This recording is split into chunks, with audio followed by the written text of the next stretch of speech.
මේ බණහන් දෙන මිනිස්සු අතර සුගතිය යන කෙනා වෙනස්. එයා ඉවසනවා, කරුණාවන්තයි. එයා සිල් රකිනවා, සවන් යොමු කරගෙන බණ අහනවා. එයාගේ ඔළුවේ කලකොලොප්පන් තියාගන්නේ නැහැ එයා. තරහ ක්‍රෝධ අත්හරිනවා. නම ගාව ගන්න දඟලන්නේ නැහැ. තමාගේ ප්‍රතිරූපේ ගොඩනගා ගන්න දඟලන්නේ නැහැ. එයා අහිංසකයි. කෝටි 800 මහ පොළොවට ගෙන නියසිල යනු කීයක්ද කියලා ඔයාලගේ මොලෙන් ගණන් හදලා බලන්න.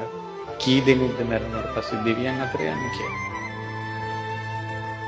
ඒ නිසා බණ දැන් හොඳට ඇහෙනවා. පිනුත් කරනවා.